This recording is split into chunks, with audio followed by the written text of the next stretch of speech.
Bueno, y ahora le damos la bienvenida a la doctora Verónica Álvarez, médica ginecóloga de Urológico Río Cuarto. Doctora, gracias por estar con nosotros. Y hoy le vamos a consultar sobre un tema que lamentablemente ha aumentado en frecuencia últimamente, que es el embarazo ectópico. Buenos días, Vanina. Muchísimas gracias por invitarme nuevamente. Y bueno, vamos a tocar este tema que, como ya habíamos estado charlando un poco antes, decíamos que el embarazo ectópico, que es una patología muy antigua, ¿sí? Que se ha descrito incluso en el siglo XI, en autopsias. Evidentemente el diagnóstico todavía no se realizaba. El embarazo ectópico, para que podamos interpretar qué es la implantación de un embarazo fuera del útero, ¿sí? Habitualmente el embarazo se define como intrauterino, o sea, la anidación del embrión es dentro del útero y ahí crece y se desarrolla porque es el lugar idóneo para desarrollarse, ¿sí? Fuera del útero no se desarrolla convenientemente y no tiene un lugar para anidarse adecuadamente y de hecho hay que interrumpirlo. Este embarazo no es viable, ¿sí? Para que no queden dudas, porque a veces pacientes dicen si este embarazo va a poder continuar, y este embarazo, de acuerdo a donde esté anidado, puede poner en riesgo incluso la vida, ¿sí? Puede ser tiene causa una alta de muerte. Sí, tiene una tasa de mortalidad muy alta, que es lo que ha disminuido, o sea que ha sido un avance en la medicina de nuestra época, es uno de los avances más factibles de reconocer, ¿sí? Que a pesar de, como bien mencionaste, ha aumentado en frecuencia desde su descubrimiento a la fecha, ha ido aumentando en frecuencia, y ya vamos a mencionar, Vanina, por qué causas ha ido aumentando en frecuencia, pero ha disminuido su mortalidad. Creo que, o sea que por los métodos de diagnóstico, exactamente, ¿no? O sea que eso es casi como una ventaja que nos ha permitido a los médicos llegar a tiempo, ¿sí? Impedir la mortalidad de este caso de embarazo. Doctora, ¿y cuáles son las causas? ¿Por qué ocurre este aumento de embarazos ectópicos en esta época? Bien, en realidad hay un número de pacientes que tienen una mayor frecuencia o una mayor posibilidad de tener un embarazo ectópico. Generalmente, por ejemplo, se dan pacientes que han tenido enfermedades o infecciones ginecológicas, sobre todo enfermedades de transmisión sexual, ¿sí?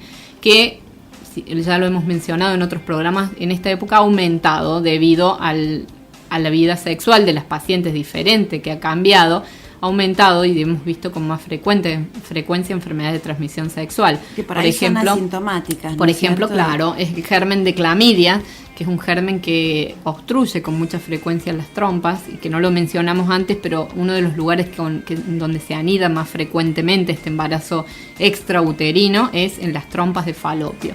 Este germen, que con mucha frecuencia obstruye las trompas y que la paciente no tiene síntomas, ¿sí? O se consulta por otras causas, por eso es importante la consulta al ginecólogo, ¿sí? Ante cualquier síntoma que le llame la atención.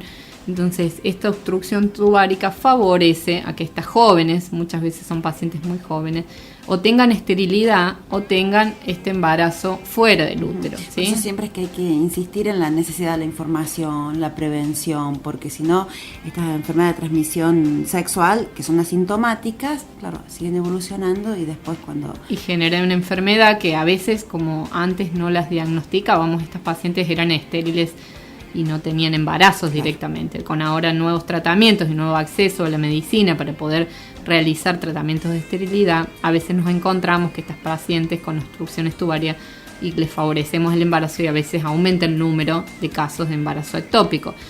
También es muy importante mencionar que la asistencia al médico, porque nosotros podemos evitar la catástrofe de una muerte por estas enfermedades siempre y cuando la paciente acuda al médico. O sea que es importante que ante cualquier sangrado, cualquier manifestación o cualquier sospecha de embarazo, la paciente y un dolor asociado consulte a ver por qué es esto, si es normal durante su embarazo, porque nosotros muy fácilmente con una ecografía, que en este momento es de acceso muy frecuente en el diagnóstico, con una ecografía podemos descartar esta patología y quedarnos tranquilos. Doctora, ¿y el tema del tabaquismo también influye en que se den con más frecuencia embarazos ectópicos? Se lo ha relacionado con mayor frecuencia de embarazos ectópicos, ya que el tabaquismo favorece que los cilios de la trompa se detengan, o sea, tengan menor movimiento, así como el de otros órganos, como hemos mencionado los pulmonares, y también pasa en la trompa y hace que el óvulo se detenga en esta instancia y que el espermatozoide lo fecunde a nivel de la trompa. ¿Sí? Otra razón para dejar el cigarrillo. Otra razón más sumada, sobre todo. ¿Cuántas malas consecuencias trae, no? Sí, además no solamente dejar antes de buscar un embarazo, porque a veces las pacientes consideran que dejan el tabaquismo, inmediatamente empiezan a buscar embarazo. Sería importante que al menos un año antes, claro, sería importante que no fumen, pero si tienen que fumar un año antes al menos de buscar embarazo, es importante que eviten el tabaquismo. ¿Sí? Doctora, y para finalizar, reiterar los síntomas que se pueden presentar a la mujer para que acuda a consulta, que puede ser indicio de un embarazo ectópico. Bien, generalmente la paciente obviamente sospecha que está embarazada y tiene una amenorrea, sería una falta de su menstruación normal, que a veces ocurre y a veces no, a veces como hay sangrados anómalos, hay solamente irregularidades del ciclo, o sea que no corresponden con la fecha nuestra normal de menstruación, o sea, eso tendría que alertarnos. Dolor abdominal bajo, sobre todo en la zona baja, hay dolor y puede haber sangrado de tipo marrón, no solamente sangre roja, ¿sí? Bien, entonces ante esos síntomas, la consulta. La consulta inmediata, exactamente. Doctora Verónica Álvarez, médica ginecóloga de Urológico Río Cuarto, muchísimas gracias por sus conceptos, doctora. Muchísimas gracias, Vanina, y gracias por invitarme nuevamente.